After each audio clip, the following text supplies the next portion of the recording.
Hello दोस्तों, मैं आपका दोस्त अंजनी वर्मा। आज की इस वीडियो में दंड प्रक्रिया संहिता 1973 लेकर उपस्थित हूं दोस्तों। The code of criminal procedure 1973। जो मित्र इस बार बिहार एपीओ और बिहार जुडिशियरी का तैयारी कर रहे हैं, उनके लिए इस वीडियो को लेकर मैं प्रेजेंट हूं दोस्तों। आज हम महत्वपूर्ण 25 क्वेश्चन देखेंगे जो आपके एग्ज़ाम में, जुडिशियरी में, एपीओ में क्वेश्चन लगातार पूछे गए हैं। ऐसे महत्वपूर्ण 25 क्वेश्चन का आज हम लोग रिवीजन करने वाले हैं दोस्तों, जो आपको अपनी स्क्रीन पे दिखाई दे रहा है। पहले क्वेश्चन को आप लोग देखिए दोस्तों। वर्तमान दंड प्रक्रिया संहिता को किस नाम से जाना जाता है? तो इसका ऑप्शन दिया है ए दंड प्रक्रिया संहिता 1974, ऑप्शन बी दंड प्रक्रिया संहिता 1972, दंड प्रक्रिया संहिता 1973 या दंड प्रक्रिया संहिता 1975 दोस्तों। इसका आंसर लगाइए। इसका आंसर होगा दंड प्रक्रिया संहिता 1973 आपका करेक्ट आंसर होगा। देखिए दोस्तों, उत्तर सी यानी कि ऑप्शन हमारा जो है वो सी सही है और इसका आंसर सी हो जाएगा दोस्तों। इसी तरह से हम लोग अपने सेकंड नंबर क्वेश्चन को देखते हैं। चलिए दोस्तों, दंड प्रक्रिया संहिता संशोधन विधेयक 1994 सभा में पारित हुआ।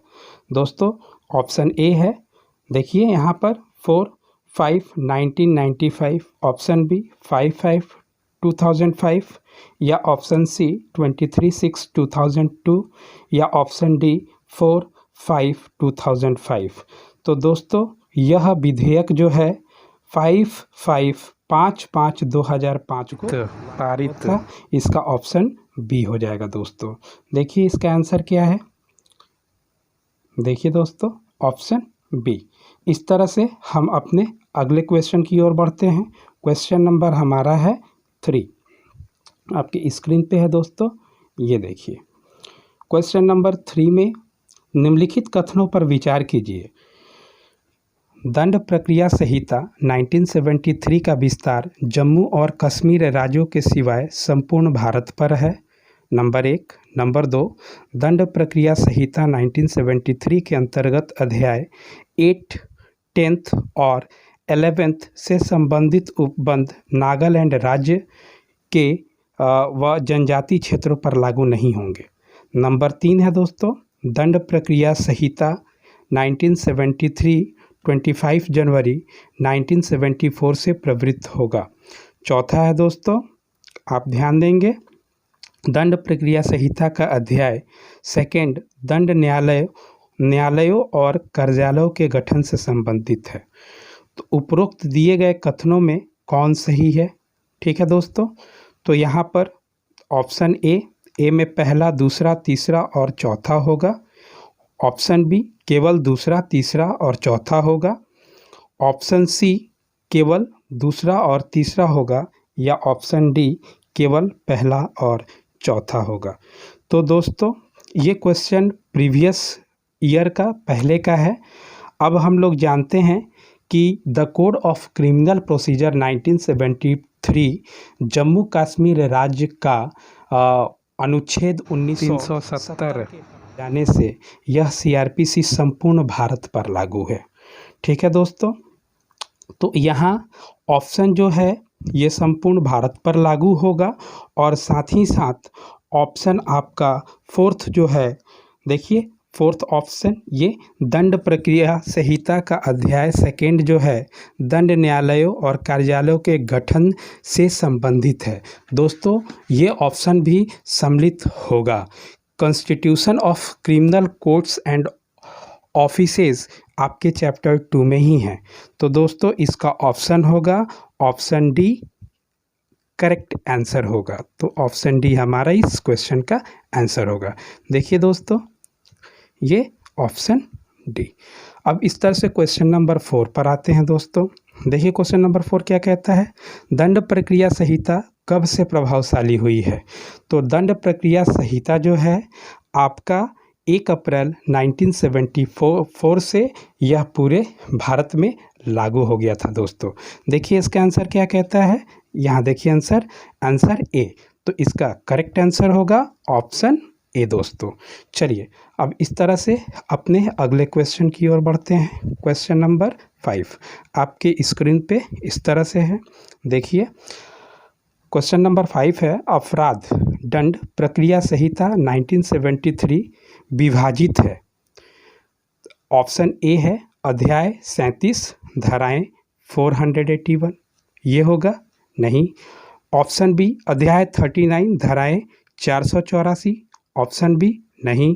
ऑप्शन सी धाराएं अध्याय 38 38 धाराएं 481, ऑप्शन सी। देखिए दोस्तों इस तरह से फिर आगे ऑप्शन है, ऑप्शन डी अध्याय 37 धाराएं 484। तो दोस्तों हम लोग सीआरपीसी में दंड प्रक्रिया संहिता में जो सेक्शंस हैं, धाराएं हैं, वह 484 तो है। तो इस ऑप्शन में बी और डी में देखेंगे तो धाराएं 484 है, लेकिन हमारे अध्याय कितने हैं? तो अध्याय 37 है, इसमें 37 चैप्टर्स इंक्लूड किए गए हैं दोस्तों। तो इसका option D is the correct answer. ठीक है दोस्तों, देखिए इसका आंसर ऑप्शन डी। ठीक है दोस्तों, क्वेश्चन नंबर 6 को देखते हैं। क्वेश्चन नंबर 6 में है दोस्तों जमानतीय अपराध। जमानतीय अपराध मतलब बेलेबल ऑफेंस से अभिप्रेत है। बेलेबल ऑफेंस किसे कहते हैं? तो ऑप्शन ए है ऐसे अपराधों से जो प्रथम अनुसूची में जमानतीय के रूप में बताए गए हैं। ऑप्शन बी ऐसे अपराधों से जिन्हें किसी विधि द्वारा जमानतीय बनाया गया है, या ऑप्शन सी ए एवं बी दोनों, या ऑप्शन डी उपर्युक्त सभी। तो दोस्तों ऐसे क्वेश्चन में आप एग्ज़ाम में सॉल्व करते समय ध्यान देंगे, यहाँ ऑप्शन सी बिल्कुल सही है। जो फर्स्ट शेड्यूल में बेलेबल ऑफेंस है, वैसे में अपराधी को जमानत लेने का अधिकार होता है। ठीक है दोस्तों, और ऑप्शन बी ऐसे अपराधों से जिन्हें किसी विधि द्वारा जमानतीय बनाया गया है, यानी कि वो बेलेबल है किसी विधि के अंतर्गत। तो यानी कि ऑप्शन ए और बी बिल्कुल सही है। लेकिन उसके नीचे ऑप्शन डी में दोस्तों आप ध्यान देंगे कि उपर्युक्त सभी लिखा है, तो ऐसे के लिए हमें आंसर डी को चुनना पड़ेगा। सी चुनते के साथ ही ऑप्शन हमारा गलत हो जाएगा दोस्तों। तो एग्ज़ाम के समय में इस बात को आप ध्यान देंगे। ऑप्शन देखिए डी, उत्तर डी आपको दिखाई दिया। चलिए क्वेश्चन नंबर अब हम लोग 7 की ओर बढ़ते हैं। 7 क्वेश्चन देखिएगा ध्यान से। संज्ञेय अपराध, बात हो रही है संज्ञेय अपराध की, कॉग्निजेबल ऑफेंस की। तो कॉग्निजेबल ऑफेंस से अभिप्रेत है। देखिए ऑप्शन ए ऐसे अपराध से जिसमें पुलिस बिना वारंट के गिरफ्तार कर सकती है।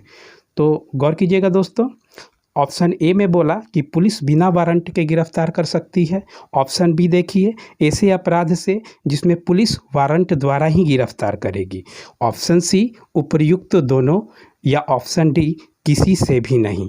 तो दोस्तों आप इस बात को ध्यान रखेंगे, सीआरपीसी में आप पढ़े हुए होंगे कि ऐसे अपराध से जिसमें पुलिस बिना वारंट के गिरफ्तार करती है उसे हम लोग कॉग्निजेबल ऑफेंस कहते हैं, यानी कि गंभीर प्रकृति का यह अपराध होता है। तो इसलिए इसका ऑप्शन जो है वह बिल्कुल ए होगा। देखिए दोस्तों आपकी स्क्रीन पे ये आंसर ए है। चलिए दोस्तों अब आगे बढ़ते हैं अपने इस पेज के आखिरी क्वेश्चन की ओर। आखिरी क्वेश्चन पे है, गौर कीजिएगा आपकी स्क्रीन पे है, असंज्ञेयवाद को दंड प्रक्रिया संहिता की किस धारा में परिभाषित किया गया है? ठीक है दोस्तों, देखिए आपकी स्क्रीन पे है।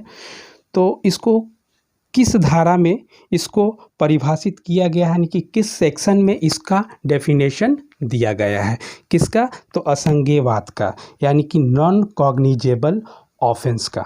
तो यहाँ ऑप्शन ए है धारा 2C में, ऑप्शन बी धारा 2H में, ऑप्शन सी धारा 2I में, ऑप्शन डी धारा 2J में। दोस्तों यहाँ पर जितने भी ऑप्शंस दिए गए हैं वो बिल्कुल ही गलत है। यहाँ ऑप्शन सी जो है कुछ इस तरह से होगा, धारा 2 का I जो आपकी स्क्रीन पे दिखाई दे रहा है, ये चारों ऑप्शन गलत दे रखा है। इसके जगह पर होगा सेक्शन 2 का L जो है, यह असंज्ञेयवाद को, नॉन कॉग्निजेबल ऑफेंस को डिफाइन करता है दोस्तों। ठीक है दोस्तों, तो इस बात को आप ध्यान रखेंगे धारा 2 का एल, हिंदी में इसको हम लोग क्या कहेंगे दोस्तों? तो धारा 2 का एल जो है उसको हम लोग हिंदी में 2 का ठ कहेंगे दोस्तों, असंज्ञेय अपराध। तो सेक्शन CRPC 2 का जो है वो इम्पॉर्टेंट सेक्शन है दोस्तों। इस सेक्शन से आपके एग्ज़ाम में हर साल 1 या 2 क्वेश्चन पूछे जाते हैं। चलिए दोस्तों, इसके बाद फिर हम अपने क्वेश्चन अगले पेज की ओर बढ़ेंगे। अगले क्वेश्चन को देखते हैं दोस्तों। परिवाद के लिए निम्नलिखित में कौन सा आवश्यक तत्व नहीं है?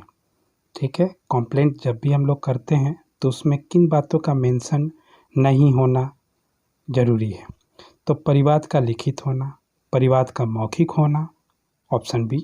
ऑप्शन सी, पुलिस अधिकारी द्वारा प्रस्तुत रिपोर्ट। ऑप्शन डी, मजिस्ट्रेट को की गई अपराध के संबंध में शिकायत। ठीक है दोस्तों, तो पुलिस अधिकारी द्वारा प्रस्तुत रिपोर्ट जो है कंप्लेंट के लिए आवश्यक तत्व नहीं होता है। ये ऑप्शन सी इस क्वेश्चन का दोस्तों आंसर होगा। ठीक है, चलिए दोस्तों, ऑप्शन सी जो है इस क्वेश्चन का राइट आंसर होगा। आगे बढ़ते हैं क्वेश्चन नंबर 10 पे दोस्तों। अन्वेषण के अंतर्गत कार्रवाइयाँ आती हैं जो कि इस संहिता के अधीन। देखिए आपकी स्क्रीन पे ऑप्शन ए, पुलिस अधिकारी द्वारा साक्ष्य एकत्रित करने के लिए की जाए, मजिस्ट्रेट द्वारा साक्ष्य एकत्रित करने के लिए की जाए, उपर्युक्त दोनों से है और उपर्युक्त में से कोई सही नहीं है। तो दोस्तों इसका आंसर अन्वेषण जब भी होता है, इन्वेस्टिगेशन की बात होती है। अन्वेषण ये एक पुलिस अधिकारी अपराध होने के साथ इन्वेस्टिगेशन उसका स्टार्ट हो जाता है। तो ये इन्वेस्टिगेशन, ये अन्वेषण केवल पुलिस अधिकारी करता है, जबकि मजिस्ट्रेट न्यायालय में जांच करता है दोस्तों। तो इसका करेक्ट आंसर ऑप्शन ए होगा। इस क्वेश्चन का आंसर ए करेक्ट होगा। ठीक है दोस्तों, देखिए इसका आंसर क्या दिया हुआ है, ये देखिए दोस्तों, ऑप्शन ए। ठीक है दोस्तों, आगे बढ़ते हैं अगले क्वेश्चन की ओर। क्वेश्चन नंबर 11, जांच तथा अन्वेषण में प्रमुख अंतर है। ऑप्शन ए, जांच का कार्य मजिस्ट्रेट या न्यायालय करता है, जबकि अन्वेषण सिर्फ पुलिस अधिकारी या मजिस्ट्रेट द्वारा नियुक्त व्यक्ति करता है। ऑप्शन बी, जांच अपराध से संबंधित है, जबकि अन्वेषण प्रक्रिया से संबंधित है। उपर्युक्त दोनों सही है। ऑप्शन डी, कोई सही नहीं है। तो इसका ऑप्शन क्या होगा दोस्तों? ऑप्शन ए सही है। जांच का कार्य अभी ऊपर बताया हम, जांच का कार्य न्यायालय करता है और अन्वेषण का कार्य जो है वह पुलिस अधिकारी का होता है। तो इसका राइट आंसर दोस्तों ऑप्शन ए होना चाहिए। देखिए ऑप्शन ए इसका करेक्ट आंसर है। आगे अगले क्वेश्चन की ओर बढ़ते हैं। क्वेश्चन नंबर 12 आपकी स्क्रीन पे है। गलत उत्तर बताइए। दंड प्रक्रिया संहिता के अधीन ऑप्शन ए है, जांच न्यायालय के द्वारा की जाती है। ऑप्शन बी, जांच आरोप विरचित करने के बाद की जाती है। ऑप्शन सी, जांच आरोप विरचित करने के पूर्व की जाती है। ऑप्शन डी, जांच मजिस्ट्रेट द्वारा की जाती है। दोस्तों यहाँ आप ध्यान दीजिए कि जांच आरोप विरचित करने के बाद की जाती है, यह बात गलत होगा। ठीक है, जब ट्रायल ख़त्म हो जाता है तब मजिस्ट्रेट जांच का आदेश देता है? नहीं, ये गलत है। तो ऑप्शन बी इसका सही उत्तर होगा। तो देखते हैं, ऑप्शन बी इसका सही उत्तर होना चाहिए। ये देखिए दोस्तों, ऑप्शन बी इसका करेक्ट आंसर है। इस तरह से ये क्वेश्चन हम लोग का कंप्लीट हुआ। ये क्वेश्चन नंबर 13 पे, निम्नलिखित में से कौन कथन सही नहीं है? ऑप्शन ए, जांच मजिस्ट्रेट द्वारा की जाती है। ऑप्शन बी, जांच एक न्यायिक कार्यवाही नहीं है। जांच का उद्देश्य कुछ तथ्यों की सत्यता अथवा असत्यता को सुनिश्चित करना। और ऑप्शन डी जो कि आपकी स्क्रीन पे इस तरह से है, आपराधिक मामलों का द्वितीय चरण जांच है। तो दोस्तों यहाँ पर जांच जो दिया, जांच के बारे में बताया कि जांच एक न्यायिक कार्यवाही नहीं है, ऑप्शन बी इसका सही आंसर होगा। ये गलत दिया हुआ है, यही इसका एक सही आंसर होगा। देखिए ऑप्शन बी, यानी इस क्वेश्चन का आंसर जो है वह ऑप्शन बी सही है। गलत उत्तर बताना था दोस्तों, तो गलत उत्तर में हमारा यही है कि जांच एक न्यायिक कार्रवाई कथन सही नहीं है, गलत उत्तर ही बताना था, तो ऑप्शन हमारा B is the right answer. जांच एक न्यायिक कार्रवाई ही होता है। अगले क्वेश्चन की ओर बढ़ते हैं दोस्तों, क्वेश्चन नंबर 14।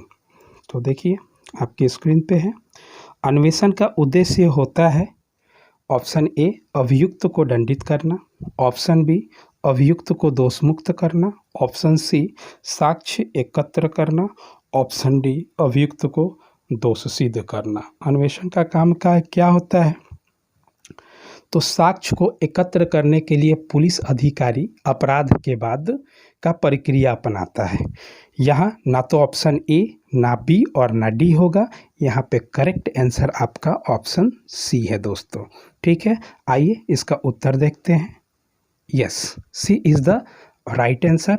अगले क्वेश्चन की ओर हम लोग बढ़ते हैं दोस्तों, क्वेश्चन नंबर 15। वारंट मामले से अभिप्रेत है। वारंट मामला क्या है? ऑप्शन ए, जिसमें पुलिस अधिकारी वारंट के बिना गिरफ्तार नहीं कर सकते हैं। ऑप्शन बी, जिसमें न्यायालय प्रथमतः अभियुक्त के विरुद्ध गिरफ्तारी का वारंट जारी करेगा। ऑप्शन सी, जिसमें 2 वर्ष से अधिक अवधि के कारावास से दंडनीय किसी अपराध से संबंधित है। ऑप्शन डी, जो मृत्यु, आजीवन कारावास या 2 वर्ष से अधिक अवधि के कारावास से दंडनीय किसी अपराध से संबंधित है। तो दोस्तों वारंट मामला यानी कि वारंट केसेस ऐसे केसेस होते हैं जिसमें बात मृत्यु की होती है, आजीवन कारावास का होता है या 2 वर्ष से अधिक की सज़ा दी जाए उसकी बात होती है। तो यहाँ पर करेक्ट आंसर ऑप्शन डी होगा दोस्तों। आइए इसका आंसर देखते हैं। Yes, answer D is the right answer. चलिए अगले क्वेश्चन की ओर, क्वेश्चन नंबर 16। जमानतीय अपराध से तात्पर्य है। जमानतीय अपराध यानी बिलेबल ऑफेंस। ऑप्शन ए है जो कि 2 वर्ष या उससे कम कारावास से दंडनीय है। ऑप्शन बी, जो कि द्वितीय अनुसूची में जमानतीय के रूप में दिखाया गया है। ऑप्शन सी, जो कि अजमानतीय अपराध से भिन्न अपराध है, या ऑप्शन डी उपरोक्त सभी। तो दोस्तों यह प्रथम अनुसूची में, ठीक है, बेलेबल ऑफेंस बताया गया है, ये द्वितीय अनुसूची में नहीं है। और इसमें प्रथम अनुसूची में इसको बताया गया है और इसके डिफिनेशन को यदि हम लोग देखें बेलेबल ऑफेंस का, तो वहाँ पे स्पष्ट रूप से डेफिनेशन में डाला है कि अजमानतीय अपराध से कोई भिन्न अपराध कारित होता है तो वैसी परिस्थिति में इसको जमानतीय अपराध माना जाता है। यानी कि ऑप्शन यहाँ पर हमारा सी करेक्ट होगा। आइए इसका आंसर हम लोग देखते हैं। Yes, C is the right answer दोस्तों। अब आगे अगले क्वेश्चन 17 को देखते हैं हम लोग। निम्नलिखित युग्मों में से कौन एक सुमेलित नहीं है? कुछ नीचे आपके ऑप्शन दिए गए हैं और उसके जस्ट सामने उसका आंसर दिया गया है। क्या वह सही सुमेलित है? क्या वह सही है? आपको यह निर्धारित करना है।